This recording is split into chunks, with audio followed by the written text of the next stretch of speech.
반갑습니다. 사랑합니다. 사랑합니다. 사랑합니다. 10월 31일입니다. 어떤 가수가 노래 불렀던 교회가가 이렇게 나왔어요. 정말 2021년 딱 2달 정도 남았습니다. 그 안에 어떤 일이 얼마나 또 놀라운 일들이 펼쳐질지 아무도 알 수 없지만 적어도 우리 삶에 하나님 앞에 계산하는 삶이 되길 바라고 또 기대하는 삶이 되길 바라고 성령으로 말미암아 감사의 열매가 맺혀지는 평강의 열매가 맺혀지는 안양교회 모든 성도가 되시기를 주의 이름으로 축원합니다.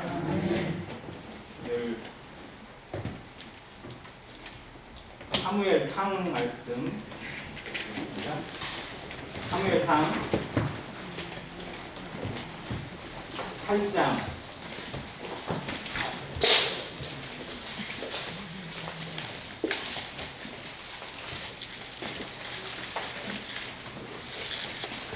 1절부터 4절까지 교독해서 읽도록 하겠습니다. 8장 1절로 4절까지입니다. 다윗이 사울에게 말하기 전에 요나단의 마음이 다윗의 마음과 하나가 되어 요나단이 그를 자기 생명같이 사랑하니라. 사무엘상 18장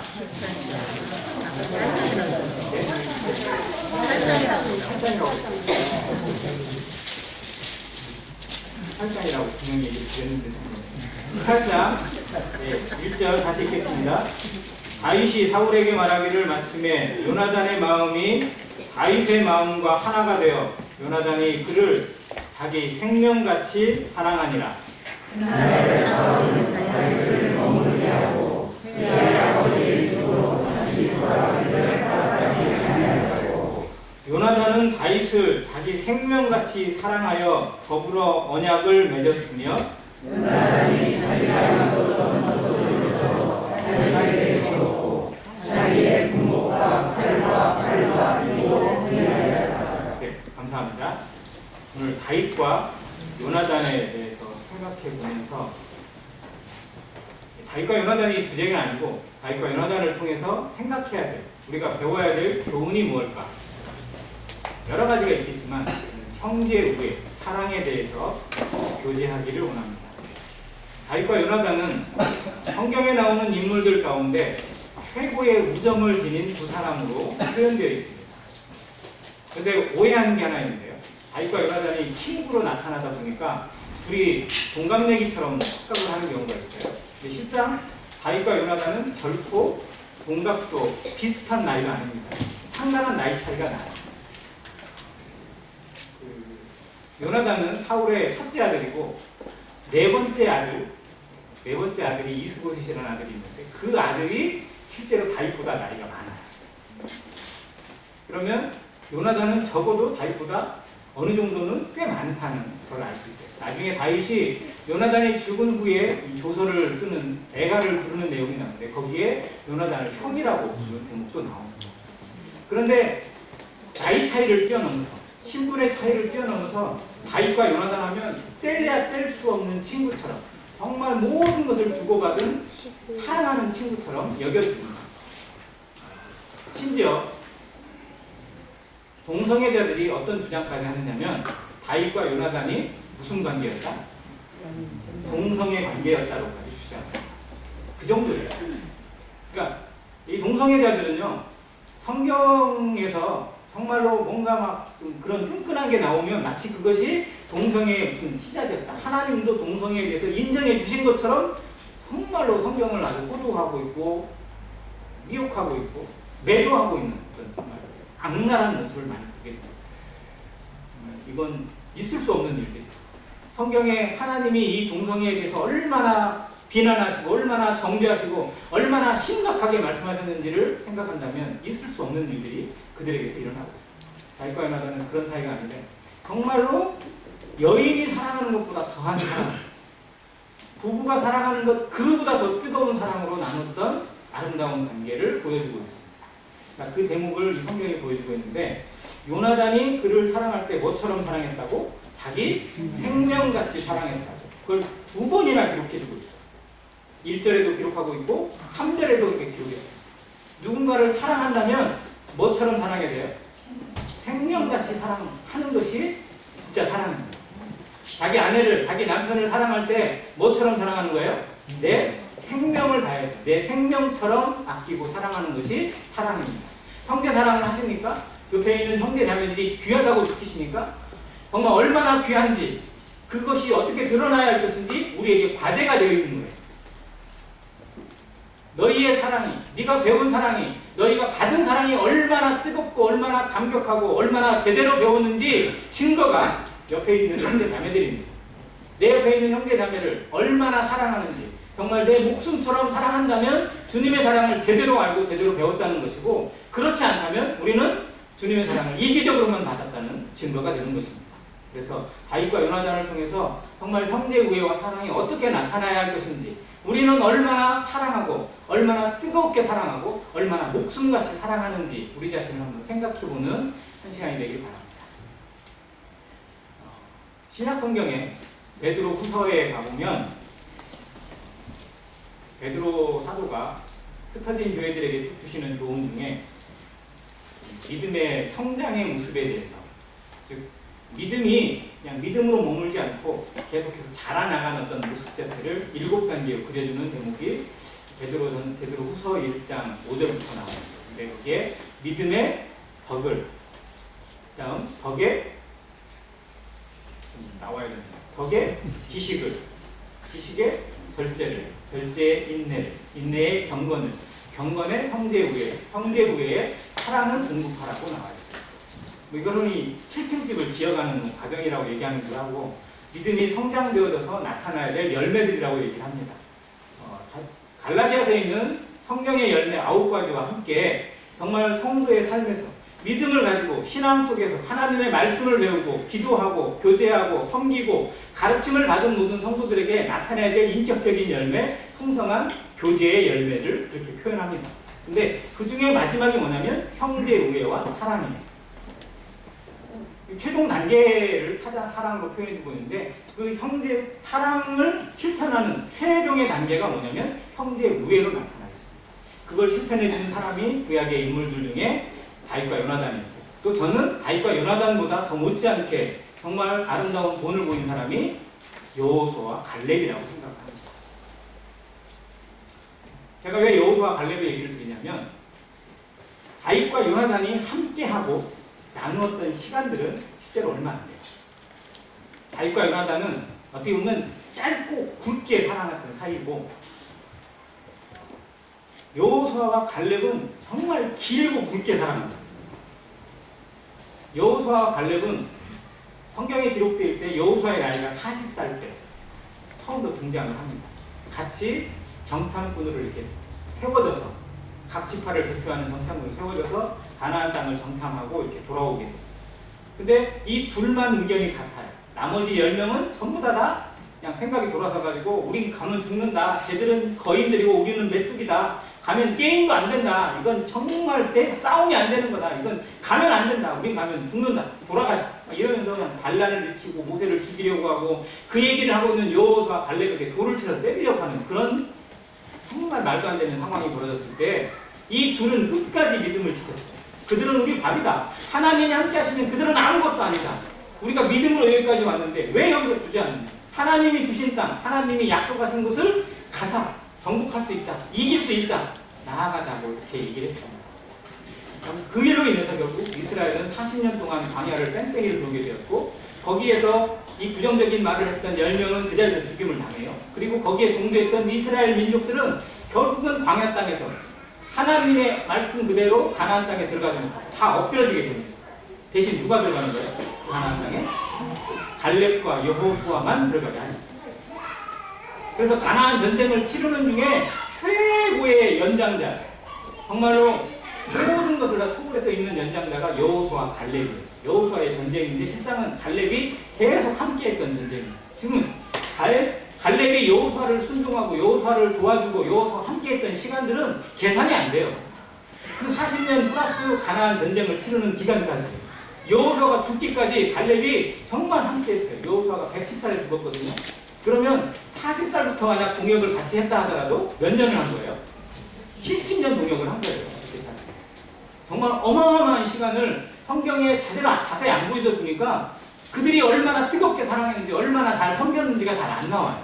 그런데 다윗과 요나단이 같이 함께하고 같이 있었던 시간은 기껏해야 10년 이내입니다. 얼마 길지 못해요. 그 중에서도 다윗은 저 피난길에 있었고 요나단은 이 왕궁에 있었고 잠깐 도와줬던 것 그런 시간들밖에 없어요. 그런데 성경은 이 시간, 이 우정이, 이 사랑이 더 뜨거운 것처럼 보여지는 거죠. 그래서 보이지 않는 눈도 볼 수 있는 그런 눈이 필요합니다. 저는 여호수아와 갈렙도 정말 우리가 다시 한번 생각해 볼 필요가 있잖아요.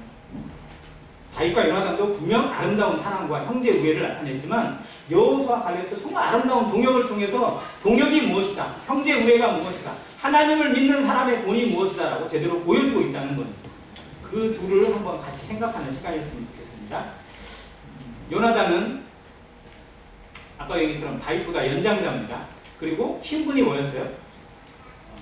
이제 다윗이 요나단을 처음 만났을 때 요나단은 신분이 뭐였죠? 왕자입니다. 왕. 그것도 왕의 몇째 아들? 첫째 아들, 장자예요. 그러면 조선시대로 얘기하면 이미 세자책봉이 되어 있는 때입니다. 장차 다음 뒤를 이어서 왕이 될 그런 사람이었어요. 근데 다윗은 나이도 어리고 어떻게 보면 잠깐 반짝한 거예요. 다윗이 이스라엘 가운데 반짝하게 된 사건, 유명한 사건이죠. 누구를 때려 죽인 거? 골리앗을 때려 죽인 거. 이 17장에 나와요. 골리앗을 앞에 두고 이스라엘이 정말 곤란 가운데 처해 있고 어찌할 줄을 모르고 있을 때 다윗이 우연히 거기 갔다. 자기 형들에게 음식을 던져주고 안부를 물으려 갔다가 그 상황을 보고 정말 이게 무슨 일이냐, 말도 안 되는 상황이 벌어진 것에 대해서 분개하면서 자기가 나가서 이 골리앗과 싸우겠다고 이야기를 하는, 어떻게 보면 정말 너무 철부지 같고 뭔가 모르는 것 같은 그런 느낌이에요. 그런데 그의 말, 그의 태도, 그의 모든 것에 하나님이 담겨 있었습니다. 그래서 누구도 얘가 나가는 것을 말리지 못해요. 왜? 하나님이 나가는 거예요. 그래서 다윗이 나가서 골리앗을 죽입니다. 골리앗을 때려 이기고 그 전쟁을 승리로 이끌어요. 자, 그 일로 인해서 사울이 다윗을 너무나 아끼게 돼요. 그래서 얘를 집에 보내고 보이지 않는 거예요. 안 보내요. 왜? 내 곁에 두고. 아, 이렇게 좋은 용사가 있는데, 이런 보배가 있는데 내가 정말 몰라봤구나. 이런 사람은 내 옆에 두고 정말 키워야 되겠다. 이 생각을 갖게 됐어요. 근데 요나단은 아버지가 가지는 생각보다 더한 사랑으로 정말 얘는 하나님이 보내주신 최고의 선물이구나. 이런 마음을 가지고 그를 사랑했어요. 그래서 사울은 그를 써먹기 위해서 사랑했다면 요나단은 그를 품어주기 위해서, 그를 도와주기 위해서, 그를 세워주기 위해서 그를 사랑했습니다. 둘의 사랑이 다릅니다. 그러다 보니 결과가 달라요. 자, 사울과 요나단을 한번 보겠습니다. 사울은 용사예요, 아니에요? 사울은 용사입니다. 정말 이스라엘을 구원한 용사예요. 그리고 사울이 왕이 되기까지 얼마나 여러 가지 과정을 거쳤는지 모릅니다. 그는 심지어 용사였을 뿐만 아니라 겸손했어요. 자기를 드러내려고 하지 않았고요. 철저하게 순종했던 목동이었습니다. 자기 잃어버린 양을 찾아서 여러 번 길을 마다하지 않고 갔던 착한 선한 목자의 모습을 가지고 있어요. 그러니까 그가 이스라엘의 왕으로 기름 부음을 받게 된 겁니다. 그리고 이스라엘이 어려움에 처했을 때 먼저 본을 보여요. 자기의 짐승을 먼저 죽입니다. 본을 보이고 이렇게 나를 따르지 않으면 당신들의 짐승도 죽이겠다라고 경고를 보내고 그 일로 인해서 이스라엘의 마음을 하나로 묶어서 전쟁을 승리로 하게 합니다. 그 왕이 됐어요. 그러니까 그의 아들 요나단도 그의 피를 그대로 받아서 참 용사로 자랐습니다. 그래서 정말 어려운 가운데 처해 있을 때, 백성들이 힘들어 있을 때 먼저 자기의 부하를 이끌고 가서 그의 고투병을 때려 죽이고 그들을 혼란 가운데 이르는 전략을 세워서 전쟁을 승리로 이끌었던 그런 용사였습니다. 둘 다 용사예요. 자, 그런데 이 두 용사가 꼼짝 못한 게 누구였냐면 골리앗이었어요. 자, 골리앗과 전쟁을 할 때 사울이 나가 싸웠나요, 안 싸웠나요? 나갈 엄두가 안 났어요. 요나단은 나갔어요, 못 나갔어요? 안 나갔어요. 자, 요나단은 분명 믿음으로 가지고 하나님을 의지하며 살았던 용사가 분명한데 골리앗 앞에서만큼은 그 믿음을 잃어버렸어요. 사울은 더 말할 것도 없고. 자, 다윗의 형 엘리압이라는 사람이 있는데 이 엘리압도 상당히 키가 크고 잘생기고 용사였어요. 그러니까 적어도 골리앗이 키가 3m니까 3m짜리하고 싸우려면 1m 60짜리가 나가면 되겠지 안 되겠어요? 제가 나가면 말려야죠. 그래도 우리 모임에서 나가려면 이진영 형제 정도는 되어야 조금 낫겠죠. 그러니까 이진영이 내보내면 점순자매님이 좋아하겠어요 안 좋아하겠어요? 안 좋아요. 왜 우리 진영이 내보냐고. 그런 상황이에요. 누가 나가도 골리앗은 게임이 된다 안 된다? 안 된다고 여기는 거예요. 그러니까 사울도 못 나가고 있고 엘리압도 안 된다고. 내가 나가나 누가 나가나 똑같은 상황이니까 안 된다고 생각하고 있는 거예요. 키만 보이니까. 덩치만 보이고 상황만 보이면 못 나가는 거예요. 안 되는 겁니다. 그러나 믿음은 뭘 봐요? 보이지 않는 너머를 보는 겁니다. 하나님을 보는 거예요. 엘리사의 그 싸웠던 사환 게하시가 정말 성에 이렇게 딱 갇혀 있었는데 그때 아람 군대가 와가지고 밤새 포위를 다 해버렸어요. 아침에 일어나 보니까 막 적군이 뺑 서 있는 거예요. 그리고 막 게하시가 그것만 보니까 주여 어쩝니까 우리 죽었습니다. 이제 꼼짝없이 죽었습니다. 그랬더니 게하시한테 딱 두드리면서 똑바로 봐라. 아주 안수에서 딱 보게 하니까 뭐가 보여요 뒤에? 천사가 그 군대를 싹 포위를 한 것이 보입니다. 자, 우리가 육신의 눈으로, 내 생각의 눈으로, 내 고집의 눈으로 그 군대만 보고 골리앗만 보면 우리는 절대 여기서 나갈 수 없습니다. 한 발짝도 나갈 수 없어요. 우리가 믿음으로 산다고 하면서 무엇을 보고 있는지 봐야 됩니다. 나는 과연 말씀을 믿는지, 내 상황을 믿는지, 말씀을 믿는지, 내 생각을 믿는지. 우리 생각에 계산이 되어야 돼요. 이거니까 이건 하면 되고 이건 안 되고. 근데 말씀이 어떠한지 하나님의 뜻이 무엇인지를 묻지 않는다면 이건 내 생각이고 내 고집인 거죠. 다윗은 남들이 뛰어넘을 수 있는 상황에 뭘 봤냐면 하나님의 말씀을 봤어요. 달래봤지 않는 저 블레셋 장군이 지가 아무리 키가 3m고 등치가 아무리 크고 산만하고 아무리 힘이 센다 하더라도 하나님을 이길 수 있겠느냐. 여호와 체바우트라고 이렇게 만군의 여호와라는 거예요. 너는 나에게 칼과 창과 단창으로 나오지만 나는 만군의 여호와의 이름으로 내게 나아간다. 정말 우리가 어떤 하나님을 믿고 계신가요? 어떤 예수 그리스도를 내 마음의 주인으로 모셨어요? 주님이 어떤 분이신지, 하나님이 어떤 약속을 우리에게 해주셨는지, 교회가 얼마나 놀랍고 성도가 얼마나 놀라운 이름을 가진 존재인지 우리 자신이 증명하는 성도가 되시길 간절히 바랍니다. 이름으로 살고 믿음으로 살고 그리고 말씀으로 살아가는 모든 성도가 되시기를 간절히 바랍니다. 다윗이 그걸 보여줬어요. 그러니까 이스라엘 중에서 제대로 그걸 바라보고 믿음의 확신을 가지고 영적인 깨달음을 얻고 회복을 가져간 사람이 저는 요나단이었던 거예요. 제가 생각합니다. 다른 사람들도 다 놀랬을 거예요. 헤이, 저 꼬마가 나이도 군대 갈 나이가 아니고 어린애가 골리앗을 때려 죽였어요. 다 모든 군인이 보는 앞에서 죽인 거예요. 얼마나 놀랐어요. 기적이다. 근데 어떤 사람은 운이 좋았겠지 뭐 이런 사람도 있었겠죠. 제가 한번 던져서 때려 죽일까 이 생각을 한 사람이 있었을지도 모르겠어요. 자, 그런데 다윗의 그 모습을 보면서 믿음에 대해서 하나님을 믿는 신앙에 대해서 아 내가 정말 신앙 가운데 있다가 미끄러졌구나. 내가 신앙으로 살지 못했구나 라고 자기를 돌아보고 회복하고 회개하고 하나님께 온전히 돌아온 사람이 있었다면 저는 요나단이라고 보는 겁니다. 그래서 요나단은 다윗을 자기 목숨같이 사랑했어요. 반면 사울도 이 다윗을 보면서 자기의 첫사랑을 떠올렸을 겁니다. 아, 그렇지. 저게 믿음으로 사는 거지. 나도 한때는 저랬는데. 우리 어떤 그 어린 형제가 혹은 우리보다 연약한 또 어린 지체가 정말 믿음으로 살아가는 모습이나 어떤 담대한 고백이나 뭐 이런 것을 듣거나 보게 되면 우리 마음 가운데 좀 뜨거움이 올라오잖아요. 아, 저렇게 해야지. 저게 맞지. 나도 한때 저랬는데. 그걸 다시 한번 회복하고자 하는 그런 마음이 우리에게 들 수가 있어요. 그걸 다윗이 준 거예요. 두 사람에게 다. 그런데 그걸 끝까지 유지한 사람이 있는가 하면 그것이 중간에 머문 사람이 있어요. 사울은 지켜나가지 못했어요. 분명히 사울과 요나단 둘 다 다윗을 봤습니다. 다윗의 말을 들었어요. 가장 가까이서 목격했던 두 사람이에요. 그런데 둘의 결과가 너무 다릅니다. 하나님은 누구에게든지 기회를 주세요. 믿음의 연약 가운데 있고 혹은 우리 육신 가운데 처져 있다 하더라도 어떤 기회를 통해서든지 우리에게 회복의 기회, 하나님께 나아갈 수 있는 기회를 주고 계십니다. 오늘이 전 그 기회라고 믿습니다. 그런데 그걸 지켜가는 성도가 있는가 하면 그때만 반짝하고 다시 잊어버리는 성도가 너무 많다는 겁니다. 사울 같은 모습이 아니라 요나단 같은 모습으로 하나님 앞에 진정한 회복을 이루어가는 안익교의 성도가 되시길 바랍니다. 자, 요나단이 다윗의 모습을 보고 나서 자기 생명같이 사랑했어요. 대신 사울은 아까 얘기한 것처럼 자기 곁에만 두게 했어. 왜? 얘가 있어야 블레셋을 때려주기 위해. 내 대적을 이기기 좋겠구나. 내 대신 내보내면 게임 오가니까 얼마나 좋아. 그러니까 사랑해. 근데 자기 필요를 위해서 누군가를 사랑하고 좋아하는 거, 이건 세상이잖아요. 여기에 둘의 차이가 나옵니다. 다윗은 요나단은 이기적인 사랑이 아니었어요. 이타적인 사랑을 했어요. 저 사람이 얼마나 존귀한가, 얼마나 귀한가, 나에게 얼마나 아름다운가, 정말로 내 모든 걸 들여서 사랑해도 아깝지 않은 마음, 이것이 형제 사랑의 시작이고 어떻게 보면 완성입니다.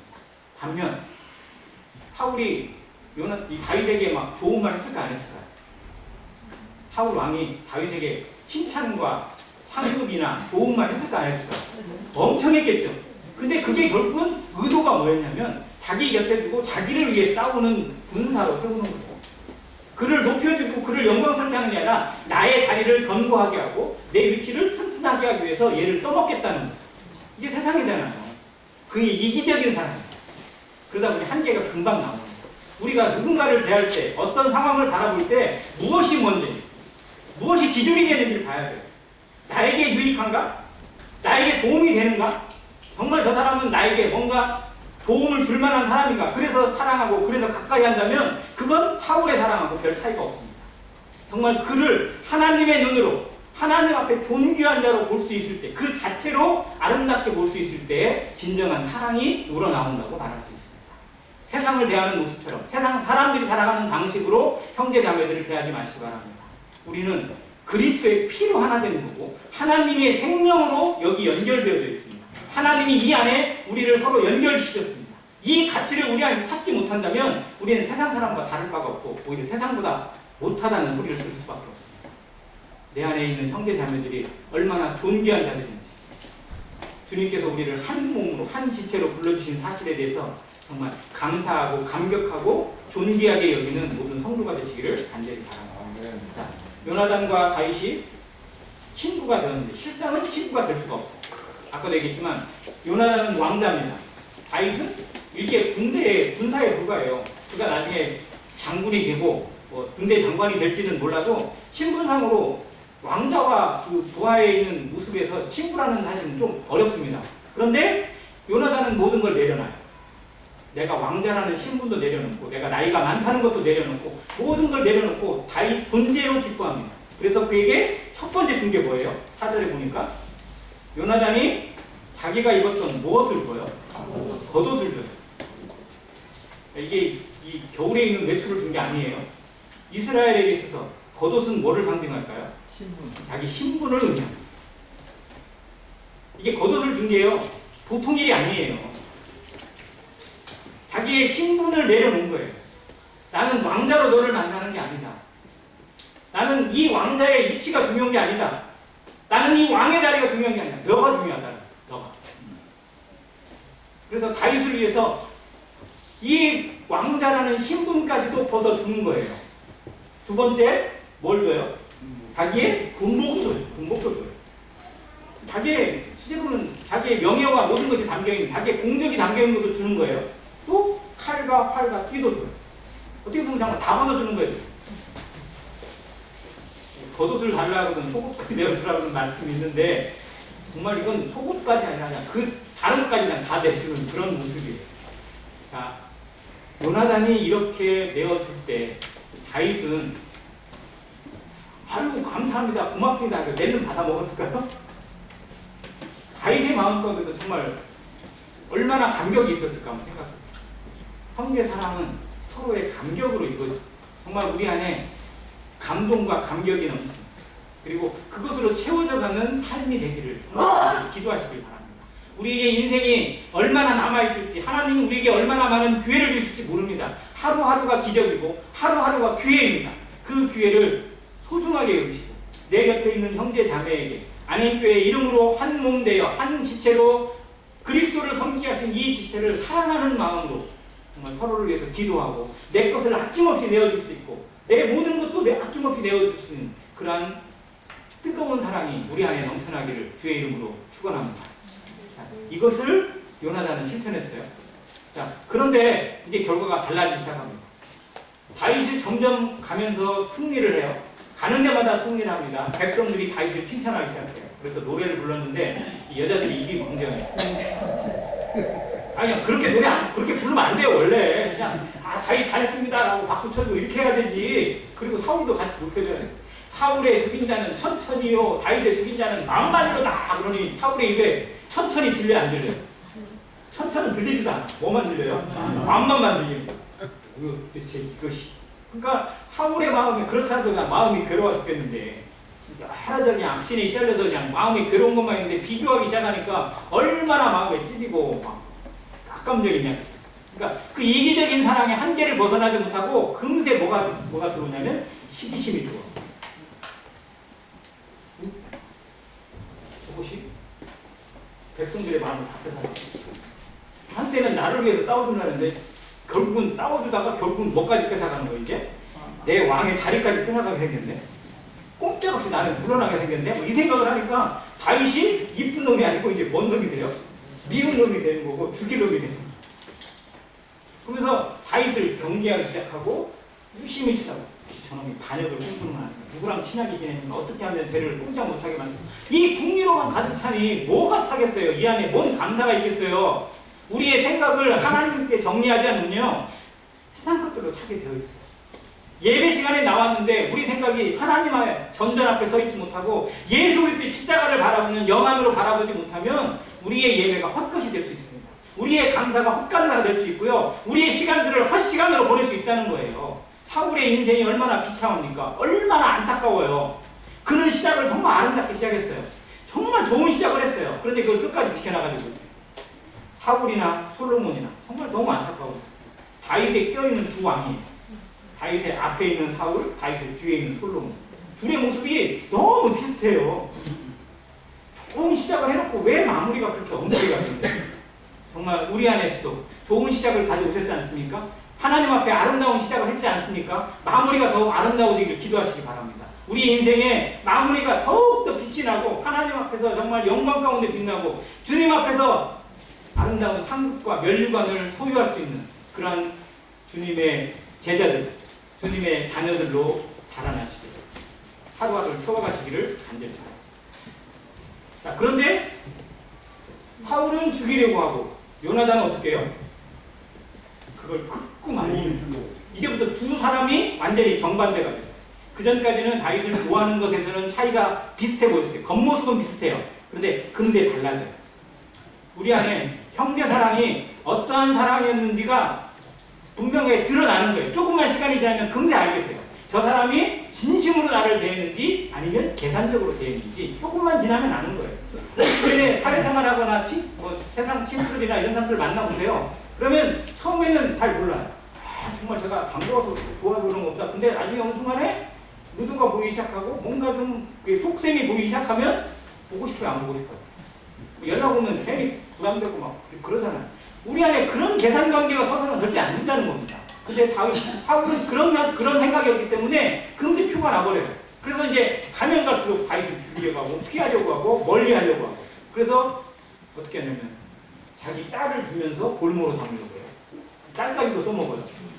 그리고 딸을 데려오는데 왕의 부마가 되고 사위가 된다는 게 쉬운 일이 아니니까 그러면 어떻게 해야 되냐? 그걸로 선물값으로 블레셋 사람들의 표피를 줘.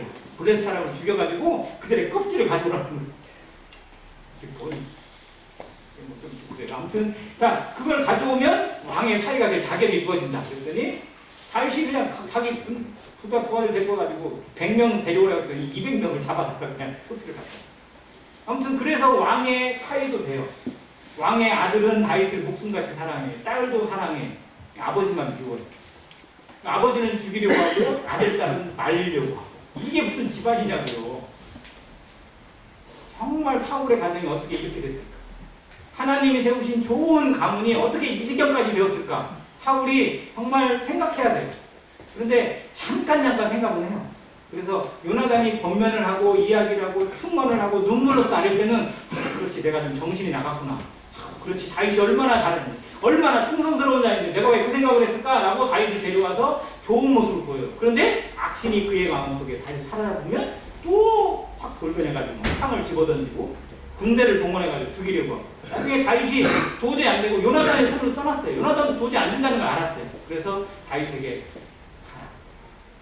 내가 할 수 있는 선이 여기까지 라고 다윗을 보내는 거예요. 아버지가 너를 죽이는 생각이 굳건하니까 내가 말릴 수가 없다.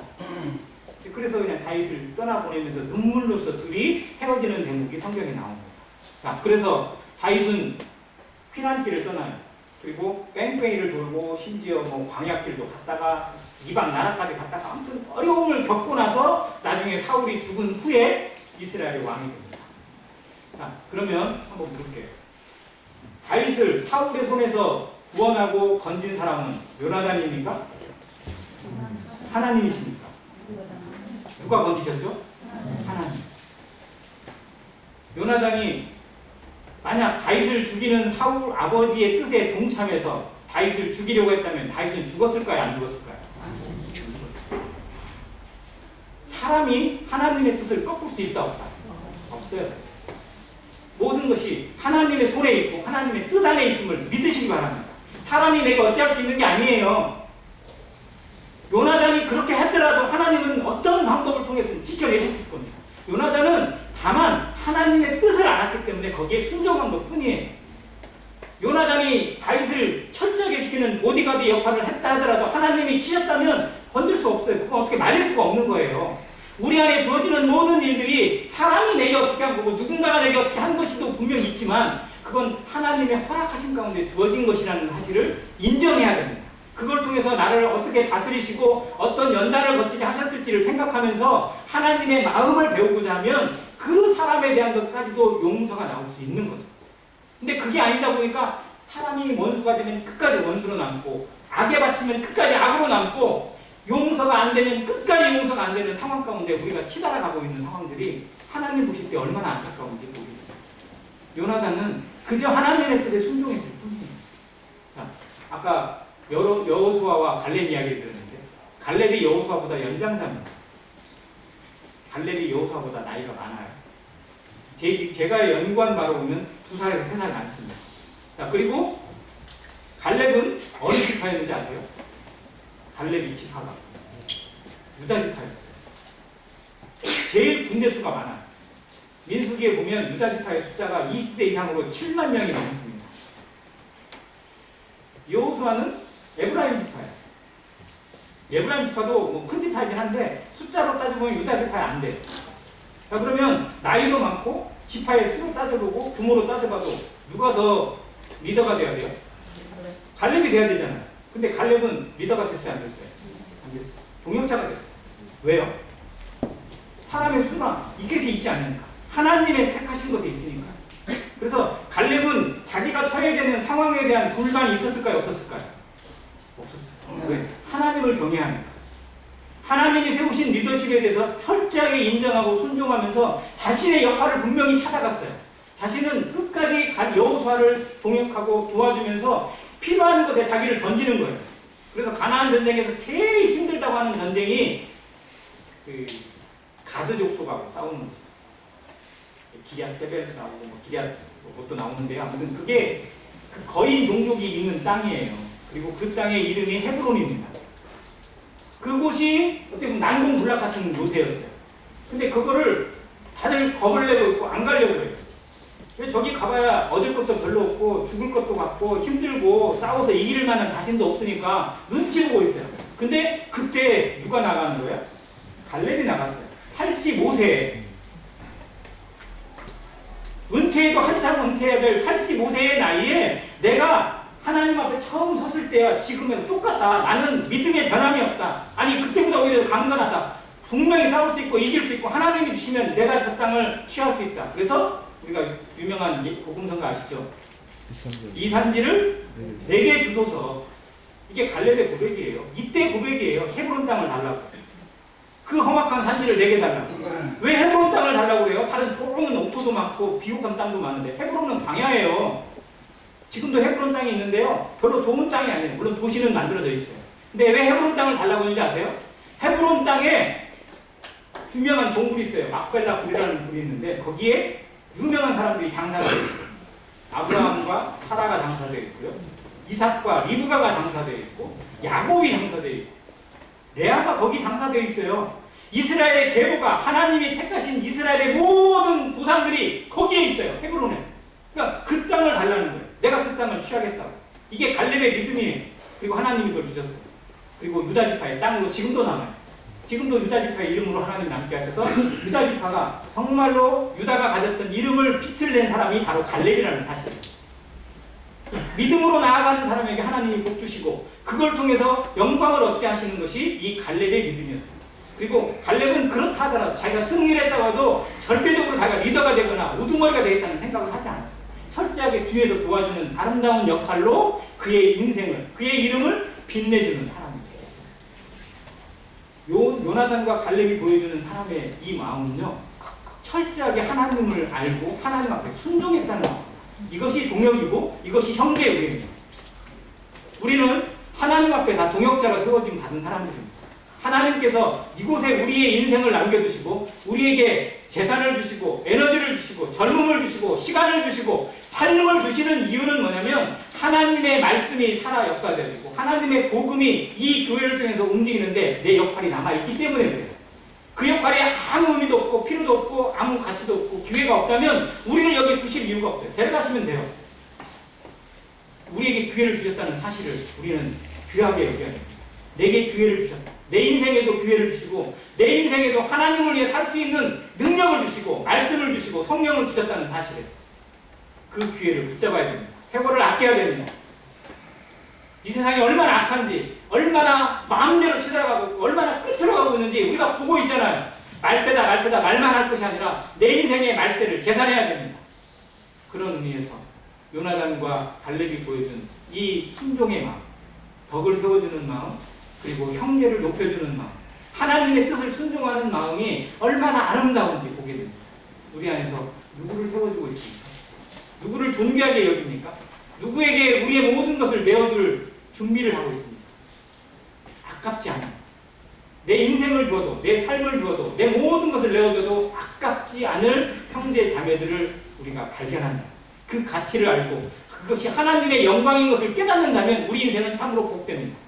그런데 뭐 하나 건네주는 것도 그냥 뭐 아깝고 성에 차지 않고 그러기 시작하면요 한도 끝도 없어요. 그러면 전체들 다 마음을 갖게 되고 있어요. 이 세상이 그렇게 이 세상이 그렇게 끌고 가고 있어요. 뭐 하나 주는 거, 뭐 하나 이렇게 희생하는 거 의미 없는 것처럼 만들어버렸어요. 나를 위해서만, 나와 내 가정을 위해서만 철저하게 챙기는 이기주의가 이 세상을 지배하고 있습니다. 교회 안에도 우리 성도들의 마음 안에도 이것이 얼마나 침투되어 있는지 알 수 없어요. 나는 어떠한지, 정말 나는 형제 우애의 사랑을 공급하라고 하시는 말씀처럼 옆에 있는 형제 자매를 어떠한 눈으로 보고 있고 그를 위해서 어떠한 희생을 치르고 있고 얼마나 내 마음을 주고 있고 내 것을 나누어 주고 있고 그런 나의 자신을 한번 생각하시기 바랍니다.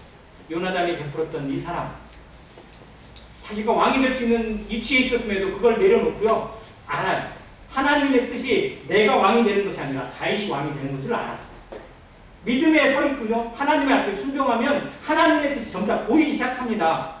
아, 이것이 하나님의 뜻이구나, 이렇게 하는 것이 하나님의 지혜구나 라고 보이게 하세요. 이게 성령이 하시는 일입니다. 그 가운데 순종했을 때 그의 인생을 하나님이 이끌어갔어요. 결국은 그는 죽어요. 그러나 그의 아들 무비보셋이 정말 다윗 왕 앞에 다시 뭐처럼 왕자의 하나처럼 여김을 받게 되고 존귀한 위치를 찾지. 두 다리가 절름발이가 됐는데 비참한 인생이 되었는데 하나님이 잊지 않고 다윗을 통해서 다시 회복을 시키시는 거예요. 우리의 인생의 성공은 내게 있는 것이 아니라 하나님에게 있습니다.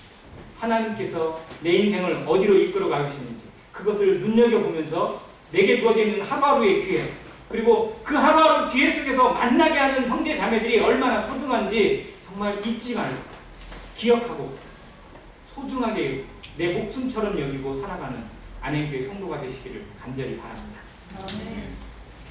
아까 처음에 찾았던 베드로 후서 말씀 보고 마치겠습니다.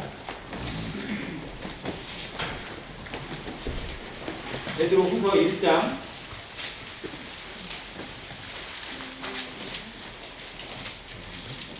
5절부터 입니다. 7절까지 같이 읽겠습니다. 시작. 그러므로 너희가 더욱 힘써 너희 믿음의 덕을, 덕의 지식을, 지식의 절제를, 절제의 인내를, 인내의 경건을, 경건의 형제 우애를, 형제 우애의 사랑을 바라라. 아멘. 우리 안에 이러한 것들이 풍성하게 있기를. 뒤에 나와 있어요. 이런 것이 너희에게 있어 흡족한즉이라고 되어 있어요. 우리에게 하나님이 충분히 주셨어요. 하나님은 주고 계세요. 우리의 마음을 열고 우리의 모든 것을 성경에 집중되어서 열면 이런 것들이 더욱더 우리 안에 가득하게 됩니다. 풍성하게 돼요. 교회는 이런 것이 풍성해야 됩니다. 재물이 풍성하고 세상 것들이 풍성하고 무엇이 풍성한 게 아니라 바로 이런 하나님의 선물들, 성령의 선물들이 풍성할 때 참 하나님의 교회가 되고 하나님의 사람이 됩니다. 이런 것들이 없으면 뒤에 나와 있어요.